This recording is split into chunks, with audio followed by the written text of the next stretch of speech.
Review kaiju Ultraman Hayata. Okey, jom. Tapi sebelum tu kita kena kumpul semua kaiju Ultraman Hayata, barulah kita boleh review. Okay, let's go. Okay, kaiju yang pertama ni muncul di episod pertama Ultraman Hayata, iaitu Bermular. Dia ni lah punca Hayata kemalangan dan berjumpa dengan Ultraman. Tengok detail kat sisik dia punya ekor, real kan, detail. Muka dia pun agak seram. Kaki dia bandai 1964. Kaiju yang kedua ni orang panggil alien lah, Alien Baltan. Kalau tak kenal lah, memang tak minat Ultraman lah. Ni kaiju favourite aku juga ni, muncul kat episod 2. Siap pakai skirt lagi. Kalau tak pakai kaki dia bandai 2004, baru lagi lah. Jom kita buat trademark dia. Kaiju seterusnya, Neronga. Dia muncul dekat episod 3, tapi dia ada muncul juga dekat siri Ultraman Z lah. Untuk detail dia pun agak mantap. Kaiju yang ni agak familiar juga. Nama dia Ragon, muncul dekat episod 4. Tapi saiz dia agak kecil sikit sebab ni Spark Doll. Kalau tak pakai kaki dia ada scan. Dia saiz 55 inci je. Kaiju yang muncul dekat episod 6, Gesura. Ni antara kaiju favourite aku juga. Dekat movie-movie Ultraman baru pun dia ada muncul juga, tapi version yang improve lah, yang lebih lawa.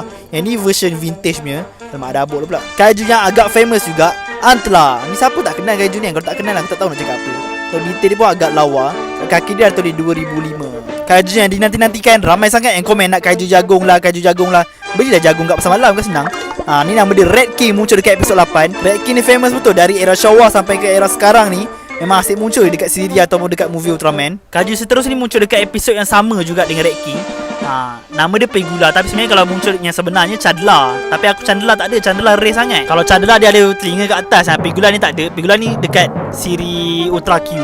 Tapi bolehlah saja nak cukup-cukupkan korem. Kaiju ni muncul dekat episod yang sama dengan Red King dengan Chandler. Nama dia lah Magula. Kaiju ni agak lain sikit, agak detail sebab ni bukan yang Sofubi macam biasa. Dia Ultra Mega Monster 5000 series. Magula ni dia memang agak detail. Kalau detail kan memang harga pun agak keras lah. Antara favourite kaiju walaupun sekejap je muncul. Siap dapat tag sekali.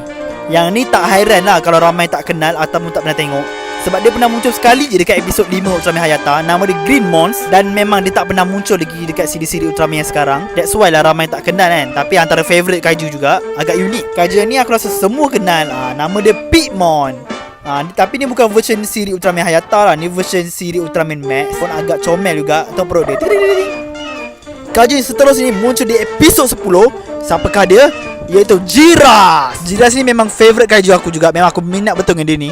Tapi kalau korang tahu sejarah dia, suit Jiras ni sebenarnya dari suit Godzilla, cuma ditambahkan siri kat leher dia ni. Tengok kat belakang ni, jelas-jelas macam Godzilla kan. Memang Godzilla pun. Dan dia ni antara koleksi aku yang harga dia agak keras, sebab dah boleh dikategorikan rare. Mana kau nak dapat kaiju ni lagi? Kaiju yang ni muncul di episod 11. Nama dia Gango. Kaiju ni pun agak vintage. Memang vintage lah pun kan. So kau nak harapkan detail memang tak lah. Untuk tangan dia comel je. Nampak aku belik telinga dia ni Kaiju ni pun aku yakin ramai yang tak kenal. Aku rasa semua tak kenal. Sekali tengok dah macam patung pemujaan Thailand lah pula. Tapi dia sebenarnya muncul dekat episod 12 Ultraman. Nama dia Dodongo. Kaiju yang ni pula, alamak terbalik pula. Kaiju ni pun agak unik kalau korang tengok. Nama dia Petri, bukan. Nama dia Pesta. Dia buat kemunculan pertama dia di episod 13 Ultraman. Kaiju yang seterusnya, kaiju asal lain macam je ni. Nama dia Gamma Kujira. Ni kaiju ni selera lain macam, makan belian. Orang kaya, tak ada berlain nak makan. Kaiju yang seterusnya muncul di episod 15, Gavadon. Gavadon ni ada dua version. Ni Gavadon A. Kalau Gavadon B lagi satu. Kaiju ni agak cute. Masa kecil-kecil aku kesian tengok kaiju ni kena bully tau. Tengok kesian, comel je. Kaiju yang seterusnya, kaiju yang seterusnya, alien seterusnya. Apa ni? Ni batu karang ni, dia bukan kaiju. Kalau korang yang biasa tengok cerita Ultraman zaman sekarang kan, banyak kali je dia muncul. Nama dia Bulton. Muncul dekat episod 17 Ultraman. Tapi kali ni aku ada custom bagi dia lagi lawa. Kaiju yang ni pula, ni bukan kaiju, dia panggil alien. Nama dia Alien Zarab. Aku rasa ramai juga yang kenal alien ni.